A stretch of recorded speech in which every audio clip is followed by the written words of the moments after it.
season. Lil gums bleeding. Cried every evening, it was all about eating. When I became a teen, it was all about beefing. Now I'm ready for the world. Try and sink my teeth in. Hey guys, welcome to episode 45 of Food Psych. I'm your host, Christy Harrison, and today we're talking about an always important topic, body acceptance. My guest is Virgie Tovar. She's an author, activist, and scholar in the area of body positivity, fat positivity, and fat acceptance. And she's going to talk with us about how she stopped fighting against her body's natural size and learned to love life in the process. She has such an amazing story and is just such a delightful person. And she's also so radical and inspiring. And I just love her politics and I love her social media presence. And I can't wait for you to hear from her in just a moment.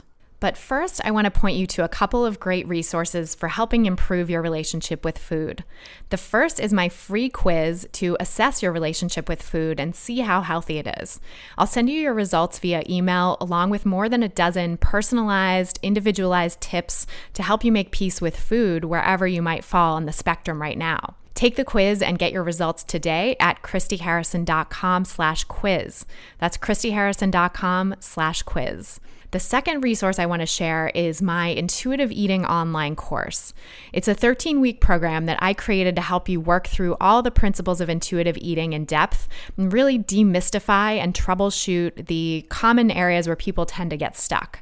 I'll show you how to recognize the diet mentality, even in its subtle forms, and how to start substituting healthy thoughts instead. I'll share my secrets to making food and exercise choices from a place of self-care rather than self-control.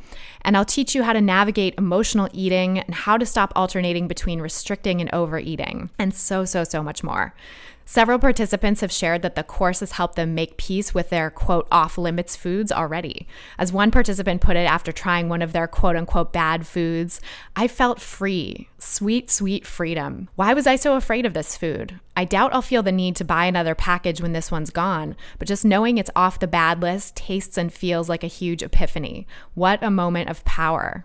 Participants are also having major revelations about how the diet mentality is hanging on in hidden ways. As one participant put it, before doing this module, I really thought I had given up the diet mentality. Now I realize that although I consciously reject dieting, I still have plenty of work to do towards accepting myself as I am. It was great. It really helped me identify what I need to work on by bringing it to my full awareness. And yet another participant shared this beautiful revelation she had in the course. My worth is not my weight or my looks, but my heart, mind, and soul. I need to trade in my self-judgment for self-love and compassion. It feels impossible some days, but I'm going to do my best. I deserve it. If you'd like to join others on this intuitive eating journey and have some beautiful revelations of your own, go to christyharrison.com/course to learn more and sign up. That's christyharrison.com/course.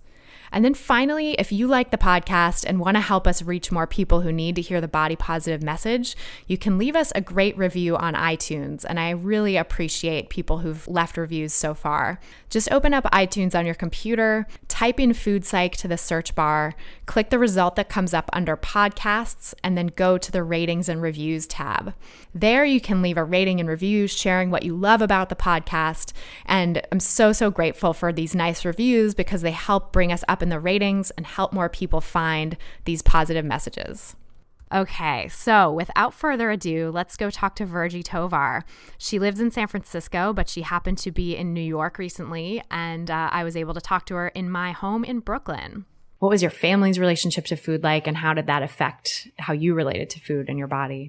Okay. So I grew up in kind of a multi-generational household. So my grandparents were primarily my caregivers, but my mother was still there. And my grandparents are Mexican immigrants, and my grandmother was the cook, was the only person really who cooked in the family.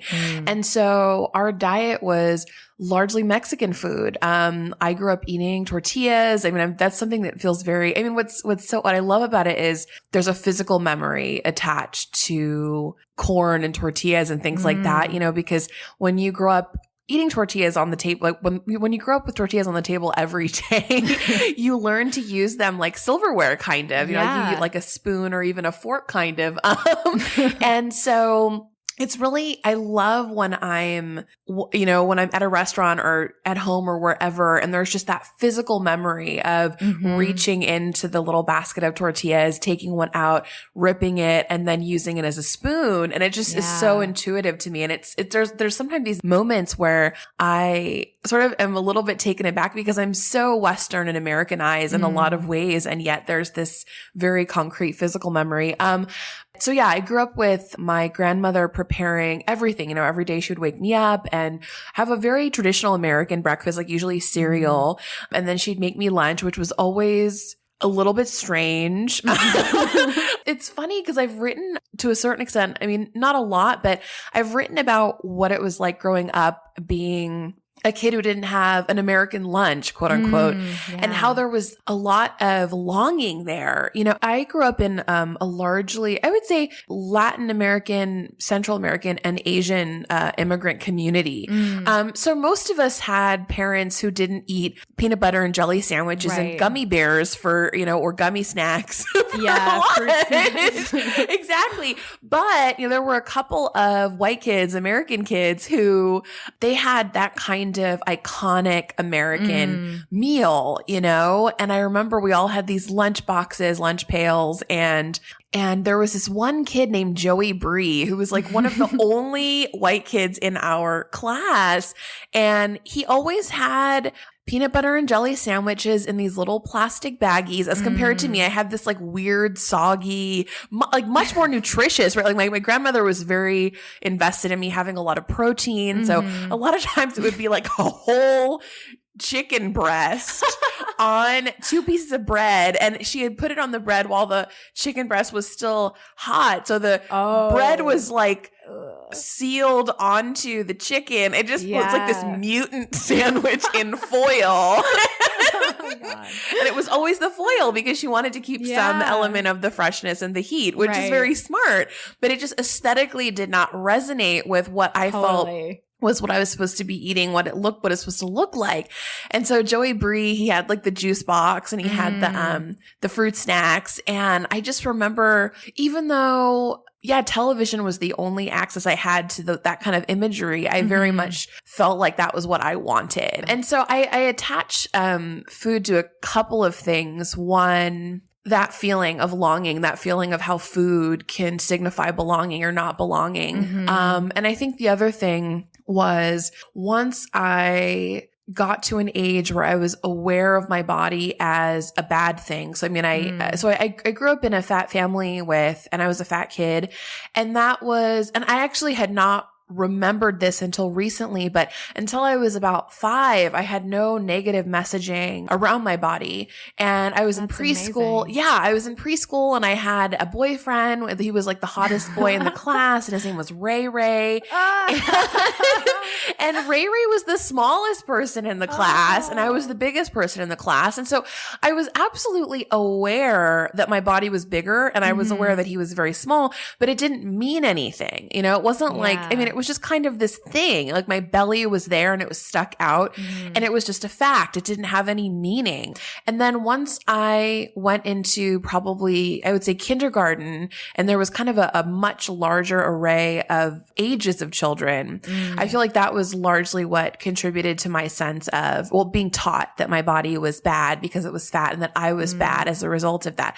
And so at that point, my relationship to food became very fraught. And I've found diaries from my childhood when I was 8 or 9 writing about food. I was obsessed with food. I was, and it was so fascinating because I had this very explicit narrative of aggression towards my grandmother as the purveyor of these foods that I could not resist, or there was kind of this idea that I was a terrible person for not being able to resist them, and she was a terrible person for being complicit in serving it to me. Wow. And so there was like this really intense gender dynamic that was really deep, and that I think in a lot of ways, is very common. And I think that I am still sussing through what all that means. But anyway, I felt very ashamed of the food that I ate. I felt like, honestly, I sort of think I felt that I was not entitled to eat at all. And I think as a fat person, that's not super unusual. The idea, and I think there's like this. So young. That's. Yeah. That's so crazy to me. Yeah, no, That very idea young. got to you that young. You know? Yeah, no, and this idea that I was being made fun of and kind of emotionally terrorized, and it was my fault because I was quote unquote able to control it. Right. And there's this notion that fat people can control our consumption. It is only through our own quote unquote mistakes that we are fat, and that as a result of that, we have, we're easy targets and legitimate targets of harassment and discrimination. Right. So food became something I was in this really intense emotional relationship with, where I was like, I think all of my thoughts were about wanting food and then acquiescing to food and then hating myself. So it was just this kind of, and it's so interesting. Like I talked to people who are eating disorder specialists now. I have a few friends who are really brilliant, and and they talk about that kind of thinking as dissociation. It's essentially like you're having this entire drama in your head and you're not in your life. You're not present. And I sort of feel like that was very much what was happening to me. I could only think about what food could do for, essentially that all food was there to harm me and that I had to avoid it at all costs. And so I hated food, but I also lusted after food all the time. And I just remember there was a summer when I was 11 years old. It was the summer, I guess, between 5th and 6th grade. And I decided that I wanted to lose weight because I wanted to, and there's like that fantasy of the summer vacation and you come back transformed. And so I really tried to do that every single year. And that year I was very, very committed. And so I exercised for something like hours a day and I only ate toast, lettuce, and barbecue sauce. Those are the only 3 things I allowed myself to eat the entire summer. And I lost pounds and, my doctor was very happy for me. And, but when I went back to school, I was still the fat kid, because I was 5'5" at that time. I was busty. I was like a 36 C cup and I was wearing like a size 10 jeans or something like that, which is a totally normal size. It depends on obviously I don't know.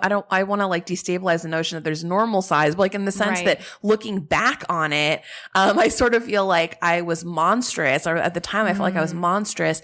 And yet there was still this element of confusion. Like I did the thing that I'm supposed to do, and yet I'm not getting the reward of being, not being the victim of like constant discrimination and like teasing. And so it was just all very, very confusing. But again, I internalized most of that and it became like, this confirmation of my own self-hatred. And that just went on for a really long time. But like, I'll just stop there because that's kind of childhood. Yeah. It's so sad to hear that it got in there so early, and that you had like this beautiful phase of non-judgmental awareness of your body until you were 5. And then, something happened. Socialization happened. Yeah.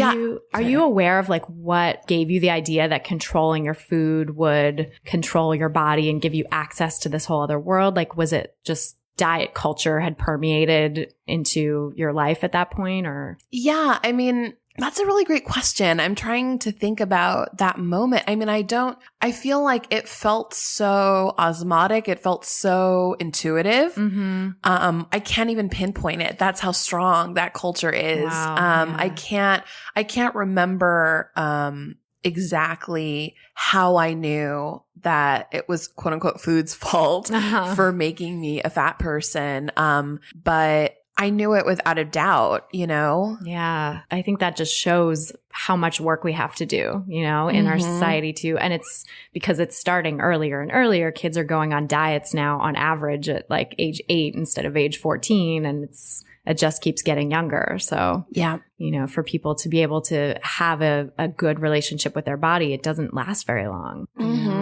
No, and I think what I was really struck by was that I had blocked out those memories entirely. I had blocked out the recollection that there was a time when I didn't hate my body. Wow. And it wasn't until a couple of years ago, I think maybe 4 at most, that I remembered that time. And I think that there's something so powerful in remembering. And that's why you have to forget it if you're going to go on board with this diet culture stuff. And I feel like it's almost like diet culture itself becomes this way, like this collective amnesia that at the end of the day, the natural state is one of unself-consciousness, largely, essentially not having judgment towards the body, that we teach children how to judge themselves. And that's a learned behavior. It's not an inherent behavior. No, exactly. Yeah, because it's so interesting that you noticed the difference, like humans notice difference, but you didn't attach any meaning or judgment or negativity to it. Yes. And that's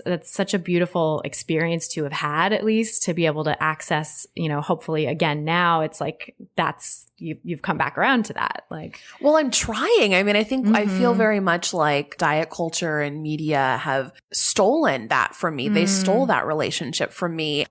Once you know something, it's very difficult to unknow it. And so it takes a massive amount, I mean, increasingly less so, which is nice, but it takes a massive amount of mental energy that's directed at trying to remind myself that I am a human being, and that I'm not just a woman. I'm not just a fat person. I'm not just any of those things, but that I'm interested in restoring my humanity. And it just takes so much energy because there's so many forces that seek to alienate ourselves from our own humanity. That's really, really a great point. Like, you can't go on the internet without seeing some sort of ad that could, in a moment of vulnerability, strike a chord of that body negativity, or go outside and ride the subway or ride the train. You wrote an amazing piece on your blog about like fat shaming on public transportation that I want to talk about, because I think that's really fascinating to think about the public spaces in which people are more subject to shame about their bodies. But I'm curious though, kind of going back to like, chronological order, like what happened. So you were, sort of in childhood and going into adolescence, having this really adversarial relationship with your body. Did it get worse in adolescence and like young adulthood, or? I mean, I would say that I feel like that summer when I was 11 was one of the peak moments in terms of my adversarial relationship. I mean, it continued. I mean, I think what happened was that it was hitting kind of this fever pitch, and that was a high point. And then it kind of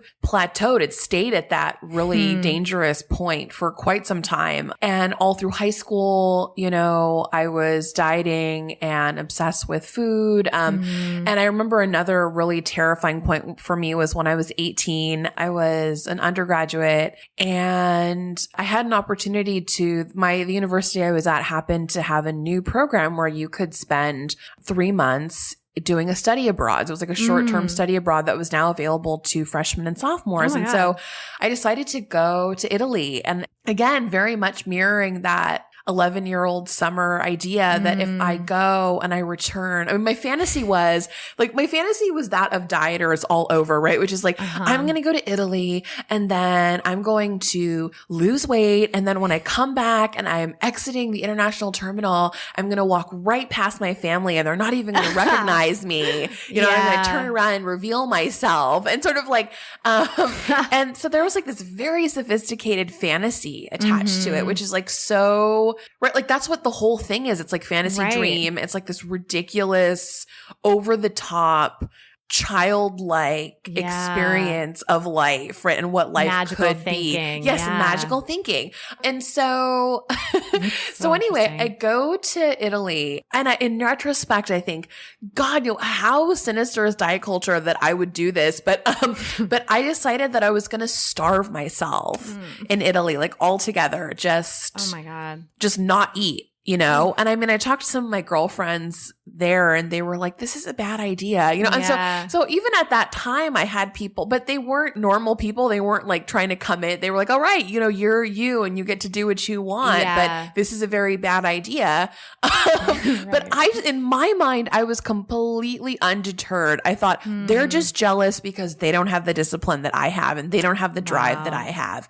And they don't know how beautiful I'm going to be, right? And so I really, I mean, I didn't quite starve myself in the sense that I ate sometimes. Yeah. But nearing the end of the trip, I began to have really intense dizzy spells such that I could only stand for about 5 to 10 minutes in any stretch. God. And then I would have to lie down and then I would be exhausted. And there were situations happening where, you know, I remember one situation where I had gone from my apartment to the downtown area where I was living, the city I was living. And I got so dizzy and exhausted that I like laid down on a bench and fell asleep there. And I woke up at like 3 a.m., you know, like out in public on a bench, you know, and I just sort of think to myself, like, this is the road that diet culture takes us on. And like to deny how sinister it is to deny the truth. Right. And so because I feel like that moment I'm like, oh my God, like not only am I putting my body at risk physically in terms of the consumption, the fact that I'm clearly making myself ill, but I'm actually putting myself in this other kind of risk where I'm falling asleep in public places as an 18-year-old woman, you know? That didn't stop me. I just sort of thought, you know, and what was so weird was so dissociated around food that I didn't understand the connection between starvation and what was happening to me. I just thought it was kind of this weirdly coincidental thing. It just felt like these two totally different narratives that were coinciding. I see that so often in people with eating disorders where the disorder is so strong that it just keeps them from making this connection that otherwise would be so obvious. Whoa. Yeah. Like, especially around like dizziness and, you know, lightheadedness and things like that, where it's like, or people's hair falling out or skin being dry. It's like, you know, my hair's falling out in clumps. I just don't understand it. Like, I haven't been eating and, you know, but I'm not really starving. I'm eating something. Like, So, because people have this idea of, you know, maybe eating disorders or starvation that's this very, you know, the media portrays it as only looking one way. It's like skeletal frames. Those are the only people that are really sick or at risk, when, you know, people in any body size, if they're starving for themselves, are going to be at major risk and having a lot of these same symptoms that you would see. You know, if you saw someone's hair falling out in clumps and dizzy and falling asleep on a bench or whatever in someone who was, you know, the media ideal of what anorexia looks like, it would be like, oh my God, get her to a hospital. Right. And you would, you know, people would know what to do. But I think in anyone who doesn't fit that profile, it's harder to tell, and it's very under the radar. Yes, absolutely. Yeah. No, and I think I had very much internalized the idea that I didn't look like that person. I didn't look like my ideal notion of what that and so anyway, things get kind of, I mean, I feel like the last 3 weeks were just awful. You know, I couldn't, like, I mean, I guess, I mean, apparently I kind of had the beginning stages of scurvy. Oh my God. Yeah. Jeez. I know. And I'm like, wow. You know, it's like, this was probably 2001 and I had scurvy. And just like a couple hundred years after. Yeah, exactly. Major health problem. Of course, I come back home and have an orange and I'm fine. Yeah. You know? It's just hilarious. I mean, it's like very sad, but also kind of there's this weird element of absurd hilarity about the whole thing. But so, yeah, I mean, and again, did not stop dieting after that, you know, kept going, kept thinking, you know, I can. And I think what was really difficult was, again, I mean, I didn't lose a ton of weight, even though I was starving myself, but I lost some weight.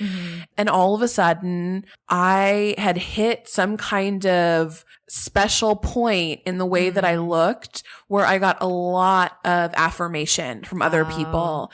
And primarily it was coming in the form of romantic interest. And so I had just come out of, you know, essentially giving myself scurvy and men were giving me more attention than I'd ever gotten before. And it was fascinating because the nature of their attention was very different from anything I'd ever experienced. And I felt like there was very much, I mean, and the way I characterize it is it was a compulsion to lock me down, like that had never been there before. I mean, a lot of times when you're a fat girl dating, I feel like men can be very non-committal. I think men can be very non-committal regardless of your size. But, certainly there's a particular way in which men do not want to be sort of associated with somebody who has less social capital. Right. And so that went away, and it went from this kind of weird ambivalent dance of negotiating with men and trying to get more than they wanted to give me to men asking me about my history, wanting to know when we could become serious, wanting to know what my plans for marriage were, wanting to know my sexual history. It was just ridiculous. Yeah. It was very stark, and men began to talk to me like I'd be walking in the street or on the train, and they would come out of their way to tell me how beautiful I was. If I was with a man, they would congratulate the man and say, wow, your girlfriend is so beautiful. You're so lucky, And so it was if you can imagine growing up as a young woman in a sexist culture where that is the height of what it means to be a woman. Absolutely. That is the height of feminine success, that I'm getting it, after having done this horrific, like harmful behavior. And in my mind, I'm like, why would I ever give that up? Right. Yeah. It's gotta be so intoxicating to feel that for the first time and to connect it to what you've been doing to quote unquote achieve it. Absolutely. Well, for the first time, just having men fall over themselves to get me to be interested in them, doing ridiculous things that you see in like romantic comedies, like just humiliating themselves because they wanted to date me. And just, again, this is all you grow up seeing as a little girl, I think. And so, it was very intoxicating, like you mentioned. So I didn't stop dieting again for a while. And I guess it was the very first time I was ever introduced to the idea that it was a suggestion that I didn't have to live for the pursuit of male approval, essentially, was when I was, I think, 21, and I was introduced to this group of feminists. I took this class on sexuality. And it ended up being this kind of like experience of feminism that everyone kind of thinks of, where it's like, it's like hairy women crying, like saving our menstrual blood, that sort of thing. Like that happened for me. And it was so amazing, and I sort of remember feeling like that was the first time in my life that I could live for myself, which was a very, very radical concept. It's not something that is intuitive at all for a lot of women. No, and not. So I feel so lucky to have been introduced to these women who are so strong and amazing. But again, even though I was introduced to feminism, I was doing all this like radical stuff, like growing out my armpit hair and stuff. I still didn't stop dieting. Wow. And so you didn't connect that to the feminism. No. Yeah. And I think in a lot of ways, feminism does not speak very directly to dieting. I think in general, mainstream feminism, I think either largely silent on the issue or kind of is more on the, sure, you can do that, but make sure that you are healthy or something. Right. Kind of Make sure pathologizing consumption model. Yeah, in general, that like medical model of like get to a healthy weight or whatever. Exactly. So I feel like feminism's treatment of this issue is not very sophisticated. So I'm not super surprised, but it's also kind of surprising that I'm introduced to the idea that I can live life on my own terms. It doesn't even occur to me that could extend to my body size or food. And so that continues for a while longer. And then I'm not entirely sure when the shift happened for me, but something just began to change. I just sort of, I think that in a lot of ways, I attribute my very earliest changes in the way that I was thinking about my body and maybe even dealing with food was around my sexuality and just kind of finding that I had been taught my whole life that no one would ever love me, that men would never want to date me, and just kind of finding that wasn't true. And that became this kind of really interesting turning point for me in terms of how I saw myself and how I saw my body. And I began to sort of, at some point, I began to see food as kind of this metaphorical object that I could use to express rebellion And it's like, I don't think that I consciously was doing it. But what I've noticed, or what people have told me, is that they thought that I was a radical fat positive feminist before I even had any inclination to do that. Wow. So because they're like, well, you always wear tight clothes and they're so bright and you're always doing these things. Like of course, you know, I just celebrating your body was for them a symbol that you were so positive, body positive. Absolutely. And I think what's so cool is that sometimes we're already doing the thing and not realizing it. Yeah. And so it takes a moment for us to recognize, to clock what it is that we're actually doing. Totally. And I was just writing about this, like, one of the things I've been thinking a lot about is how women construct falling off the wagon diet-wise as a failure, quote unquote. Yeah. And in actuality, what's happening is that they're making choices. Yeah. They're making choices not to do that thing that they're supposed to do, but they can't even imagine that it's a choice. Right. And so like getting that, I'm like, you're already doing the thing. Like your practice is already indicating that this isn't working for you. That's why you quote unquote fall off the wagon all the time, girl, because you don't want to be doing this. Yeah. And yet there's that shame that kind of bludgeons us and distances us from our own practice. So I think that was what was happening, was like my body was already doing the practice, rebelling, and I couldn't consciously recognize what it was doing, but people around me could, you know? And I mean, nowadays, food very much still has that symbolic meaning for me. You know, like I just a couple days ago in Brooklyn, I bought this massive purse that looks like a hamburger. I mean, it's huge. I mean, it's like literally the size of my torso. It's massive, right? Yeah. And for me, it's this symbol of, no, I'm not sorry. You know, also, yes, I'm exactly the kind of fat person you think I am. Like I'm the, you know, and I love a hamburger. Yes. And it's just kind of this refusal to distance myself from, and it's very, and I mean, I'm somebody who uses fashion and whatnot and food in fashion as a way to really indicate my stance on the expectations of me as a woman. And I get into these interesting conversations. Like I got into one, I do this thing called Babe Camp, and it's it's just like this virtual class that's 4 weeks long. And one of my students was recently, we were engaging in an email exchange, and she was like, you know, sometimes I look at your Instagram feed and you're always eating such amazing things. You have donuts and cookies and pizza. And then she said, and I think to myself, gosh, you know, I'm a diabetic and I can't eat those things. And like, maybe I just can't be political like you are. And it was like, I was talking to her and I was feeling that. I was like feeling for her and feeling, and I was explaining to her that the food is a metaphor, that I don't just eat those things. But it's nobody's business what I eat. At the end of the day, I don't have to explain to people, oh, I'm eating this donut in this picture, but I also eat salad. Right. Right. Like exactly. I also enjoy lean proteins. I mean, like, you know, and it's like, for me, I'm like, if you're so idiotic that you don't understand that, like, I eat all kinds of things,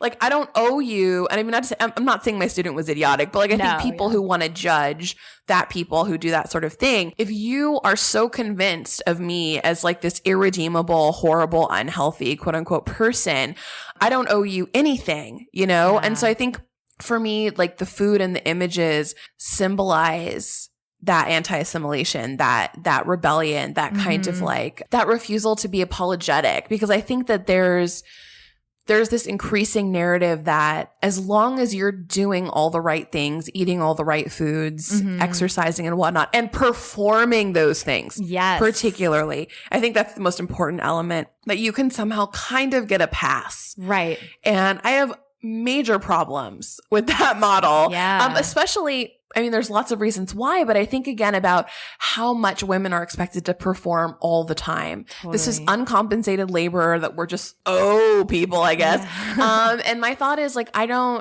think I am performing rebellion, but it's a performance that I find very fulfilling and titillating and fun. And so it nourishes me, you know, and sort of like the idea that I would be engaging in a performance that is essentially seeking to exonerate me is not something I'm interested in. And you're putting something out there into the world that's a performance of an alternative point of view. And that's so valuable and amazing. I mean, we were talking a little bit off mic earlier about Instagram, and I was saying like, I'm not a big Instagram user and it's not really my medium. And I think one of the reasons is that this performance of health and nutrition is so fraught for me because, you know, I had my own eating disorder 10 years ago. When I went back to school for nutrition, I was still not completely healed from it. And I had in the back of my mind, like, oh, maybe going to school for nutrition will make me lose weight, you know? And so to see all these people who are, you know, wellness oriented bloggers and coaches and stuff like that, you know, putting all these beautiful, healthy foods out on Instagram. And I'm like, you know, am I supposed to do that? Am I expected to do that? Do I need to be performing as a nutritionist? Like that's, you know, a fraught thing. And then also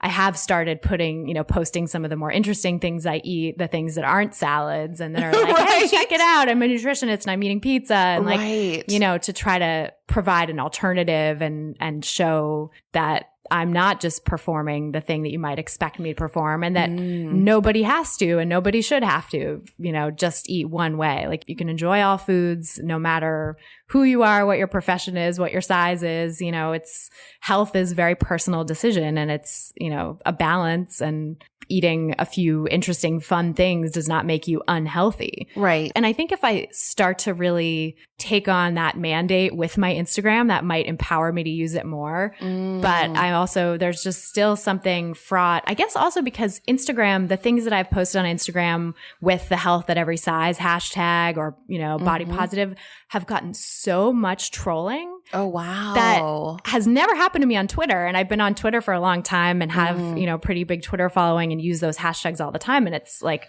great. And people share the love but, you know, HAES hashtag on Instagram is like troll bait.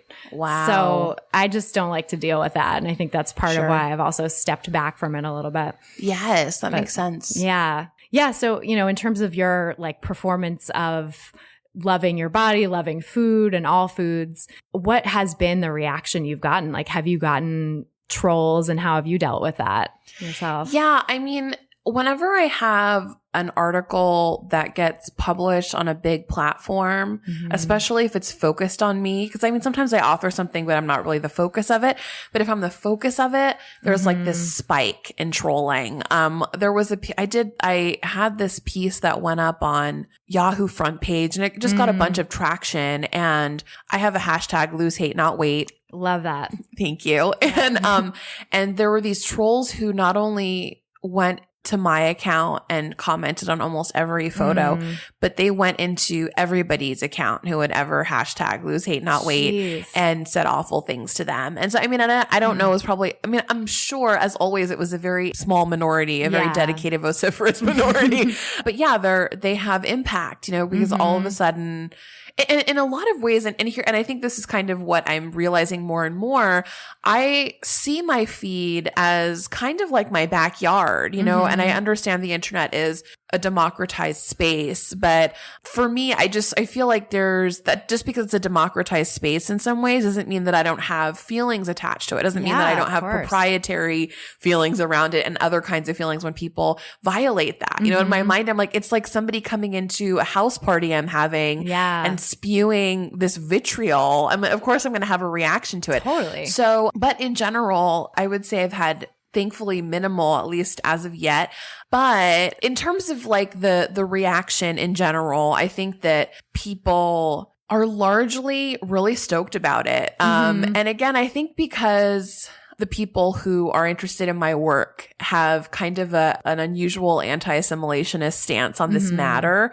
They're really excited to see the performance. They're really excited to kind of see how I use food, and it's exciting to them, and they can read it, you know? And I feel like what's so cool, what I like about my performance, and I'm so inspired by like this kind of history of people who like the spectacle, you know what I Yeah. mean? Like kind of, and I mean, for me, it's fashion. For me, it's all kinds of things. Like a lot of the objects in my life become part of this spectacle that I really like doing. What I love is I'm speaking to a very particular person, and those people can read what I'm doing, and they love it because it's like a secret that we have.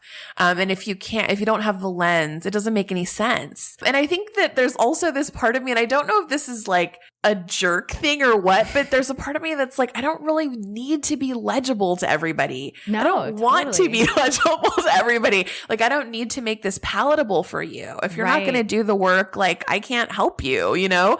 Or if this is not something that resonates with you, then you don't have to stay. I don't need you. You can go elsewhere if that's not your jam. Totally. There's so much out there. There's so much content for people to partake in. Why stick around and troll something that they don't get? Like, absolutely. No, but I mean, I think a lot of people, for example, the other night I did this reading at Blue Stockings, and this really adorable person came up to me afterwards. And there were a lot of people there, many of whom were fat positive feminists largely. But one person came up to me afterwards, and he was so he was apologetic. He was kind of stammering, and he was like, you know, he was like, I'm a nurse and I do it. And there was like a 5-minute preamble before he got to the question.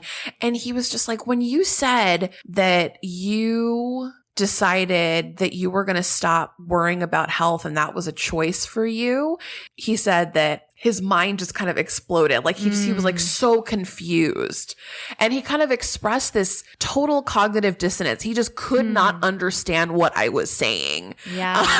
And we sort of got to talking about it. And I think that for people in the health profession and people adjacent to that, and also just the general public, as I mentioned earlier, there's this notion that, you know, we as a culture can accept anyone who's trying, right? And what does trying mean? Trying means trying to pass, trying to not make waves, trying to essentially make tiny edits to the culture of which we are a part, but not really change it in any radical way. So this is a very kind of largely conservative stance on the matter. And so for me, I'm kind of bringing in this narrative, which is that no, I have no interest in making tiny edits. This is a massively violent system that needs to be overthrown. And I rebel against the very notion that I'm meant to behave and and to behave publicly and perform like I was saying. So, I think that there's like a lot of people who just don't understand. So there's kind of like that camp. There's a camp who gets it and can read it and loves it. There's the camp of people who are like, I don't understand. Like why would anybody not want to? Yeah. Why would anybody not want to do these? Why would anybody not want to try to lose weight? Yeah. And then there's kind of the folks who are very aggressive because they kind of have a bigger understanding of what it is that I'm doing, which is like fucking feminism, right? Like I'm doing feminism. And so for me, and they're threatened by it. Yeah, absolutely. Because like I represent the unapologetic woman.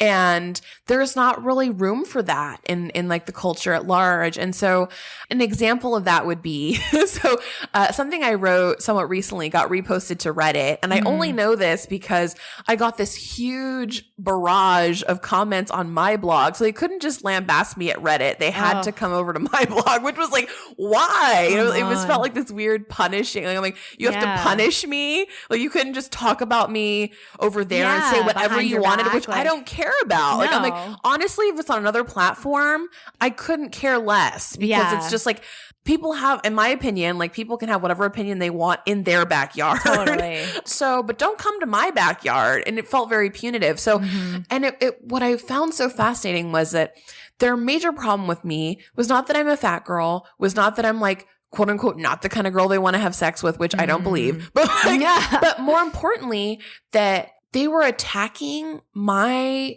ability to understand reality, which was so gaslighting and so sexist, like such a sophisticated way of undermining me because it's much easier to sort of deal with somebody being like, you're ugly or you have a body that I don't like. And I'm like, okay, I don't. Sure, to like, each his own. Yeah, exactly.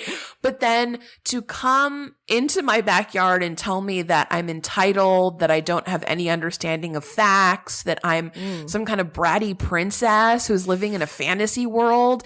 And this is like, these are the mechanisms of sexism. Yeah. And I'm reading Rebecca Solnit's Men Explain Things to Me. Oh, and she amazing. talks about this. She talks exactly about this idea that women are confused, that women can never be experts in their own field, that women's understanding of reality is tenuous at best. Yeah. And I felt like that's what these Reddit folks were doing. And it was like, even though I could recognize what was happening, it was still affecting me because I live in a culture in which that I've been taught to be sensitized to that message my whole life. Of course. I find that third camp of like people who can read what I'm doing and it very much angers them. They are understanding the greater implications of what I'm doing. And they know that I'm not interested in being their idea of beautiful. They understand that I'm actually interested in freedom. And freedom is terrifying to the culture at large. And like, I think women's liberation, like actual freedom, to live a life on our own terms is so scary. And I mean, I think one of the things that I've been really noticing, and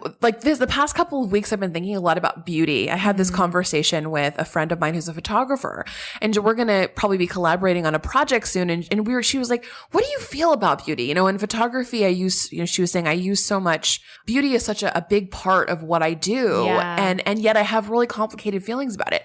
And in my mind, I was like, there's nothing wrong with the pursuit of beauty. I think the problem is women stop there. They stop at beauty. And I'm like, you can ask for a million other things, girl. You can have the lipstick and the short dresses and the like whatever person you want to be on your arm. You can have all the things that make you feel beautiful and then ask for 100 more. And that's, and you know, and I just sort of feel like that's what bothers me about like the beauty narrative, is that I feel like it's obviously very assimilationist, because it's essentially saying, I want these things, but within the context of sexism. Like, I'll stop there. I promise that if I can have this thing, that I won't ask for anything else. Interesting. And I'm like, no, you know? You could also ask for total freedom. Yes. And for equality at all Exactly. levels. Fair wages. Yep. I mean, a lot of things. Totally. You can have it all, actually. Yes. And sometimes you can't, but the pursuit of beauty is why it's like so limiting sometimes to pursue beauty in the way that where you're dieting and starving yourself and you have no energy left for anything else. Right. I mean, I can't remember who said it, but I mean, this has been in the feminist discourse for a while, that, you know, dieting keeps women down. Dieting is a tool of the patriarchy, that, you know, if you're sick and tired and don't have enough energy to get things done, then you're going to comply. And so fitting the thin ideal is a way to keep women in line. Yeah, absolutely. And there's this book, and I love quoting this book. It's this book by Sander Gilman, who I think is a sociologist. And he starts his book by saying, dieting is a way that women communicate to the culture an understanding of their role. And it's just like, I remember reading that line and it just haunts me, you know, because I think it's so real. I mean, again, going back to that performance element, it really is indicating that I'm not a threat. I'm not a threat to you. And I think that women use that language of dieting to communicate that to each other in a very subtle, coded way, which is so deep. You know? Absolutely. Yeah. And women bond over it. And it's a language that, I mean, I remember growing up, I never thought about it and never dieted until I got to college. And then, you know, I've talked about this on the podcast, but I gained a little weight when I went to France to study abroad, came back and decided I needed to lose weight, and like didn't really know the first thing about it. So I went on the internet and got some terrible ideas that led into an eating disorder. Right. And I discovered in that process that I had access to conversations with women that I never had been privy to before. And I had never felt the sort of connection and sisterhood on that level that I suddenly felt when I was talking about calories and losing weight and getting compliments on my weight loss and sharing, you know, tips and tricks. So it was like this whole other realm that I never thought was possible. And it kind of made me feel like I had access to the thing of being a woman. Like I had never felt particularly feminine. I was always kind of a tomboy. I mean, I liked makeup and I did get girlier at some points during my childhood and adolescence, but I always fundamentally felt a little bit like androgynous or tomboyish because I liked, sports. I liked to be outside. I liked to talk with guys about music and politics and, like not just look pretty and sit there, Yeah. So I think it was a real moment for me of like accessing this thing of, this promise of femininity that we're all held out as, the thing you're supposed to achieve. And then of course, realizing that was making me miserable and that I didn't want to engage with other women on that level took a long time and took recovery to really see. But I still sometimes feel like, when I'm in a situation with a bunch of women who are talking about dieting and weight loss and food, it's like, I'm an outsider and I have the knowledge that I have and I could engage in the conversation in like a potentially sort of world-changing way, maybe for some of them, but also sometimes that's not the right thing to do for the context. And so then I end up feeling isolated and it's like, shit, I'm back on the outside, Right. But it's really nice to find people like you and people, other people in this larger community of body positivity and feminism and eating disorder recovery that get it and that don't want to talk about that stuff or they want to talk about it in order to bring things to light, not just to like say that we're all, a part of it. And that we're not a threat to each other. Yeah, absolutely. One of the questions I get most often from people, I get a few questions. There's like 4 that I consistently get, but one of them is about this diet talk, this food talk, and women who are trying to recover from fat shaming, who are trying to get out of diet culture, who work in largely woman populated workplaces. That's the zone. That's like the danger zone. And they're in it 40 hours a week, and I'm consistently getting asked, what do I do about this? Like my boss says things about constantly, it's like this never ending broken record about what's good, what's bad, what am I going to have to do to work this off? That like assigning traits to food, Totally. Yeah. That's like really odd. Like anthropomorphizing food is weird. Absolutely. But it's like totally something we do that's normal, that's quote unquote normal, but because it's so common, it's always really complicated for me to give them advice because in my mind, this is, yes, we're using the language of food and we're talking about dieting, but we're actually talking about sexism. We're actually talking about internalized sexism. We're talking about the idea that women have to consistently show each other that we're safe, that we're not going to do anything bad. And it's about surveillance, and policing each other and showing that we're policing ourselves. Yes. And so in my mind, I'm like, well,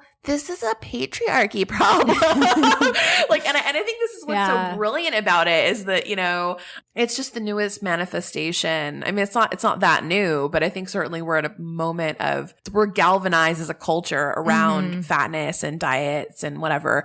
And especially with like the obesity epidemic rhetoric that's so common in our daily lives. And so in my mind, I just have to keep reminding myself that this is new verbiage, but it's an old language. That's just a way in which we talk about all the things that we as a culture are anxious. And among them is women having actual autonomy. And dieting is just a way in which women are guaranteed to self-regulate their autonomy. And so it's so difficult when people have these questions for me because I'm like, well, there's some interventions, right? But a lot of times it leads to isolation. Yeah. It really is choosing between being that awful person who's a party pooper, right, or being that person who's nice and everybody likes, and and it's just really, really awful that's the choice. Because I have a few friends who have chosen to either tell people about the fact that they don't want to have this food conversation anymore, or just kind of self-isolate like you were mentioning, and they feel a lot of hostility from their coworkers. And it's just so hard being like the unpopular kid at the office when you spend so much time there. So I just hate that that's a decision that many, many women are facing. Yeah, it's really unfortunate. I don't know exactly what to do about it either. I think I can sort of skirt the issue by saying like, well, I work with a lot of people who have eating disorders and this kind of talk, blah, blah, blah. Right. That's kind of a way in. And then I can, I don't necessarily even have to talk about my own history history, but I can Right. say, here's the perspective of a lot of these clients. And I think that sometimes if I say that in a sort of neutral, calm way and just, bring in my experience with that kind of things, oftentimes people will respond like, oh yeah, I knew someone who, or I struggled with this, or, that's true. It's interesting that, this kind of view on food can be used, taken to such extremes. And, so it's like planting this, I like to sort of plant the seeds with people. Absolutely. But yeah, getting into that larger discussion of what it really means that everybody's trying to make themselves smaller is like a lot to bite off. Yes. So no, it's very interesting. Well, we are like coming up on an hour, so Okay.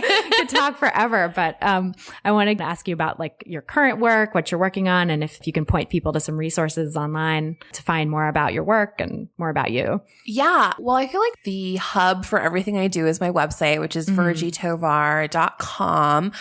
You can also use and look up my hashtag lose hate, not wait. And there's a lot of posts now that are connected to it, which is exciting. And so people can post their own too. Yes, you can post your own. You can hashtag it. You can look at other people who are using the hashtag, and they're doing a lot of cool things. So in terms of what I'm working on right now, I've just started writing for BuzzFeed, so I'm a plus size style writer for them. Amazing. And I have my own column now called Dear Virgie. And you can submit a question as long as it's marginally related to body image. I will answer it. So I even had one that was like, I have a friend who's a narcissist and she's in the body positive movement. I'm like, done. I'm like, the standard is very low for the connection to body positivity or body image. And it's on a website called wearyourvoice.com. It's an Oakland-based magazine that's online. Oddly, not super related to the work that I do typically, but I got a grant to write an experimental novel. So I'm working on that, and that's also my website.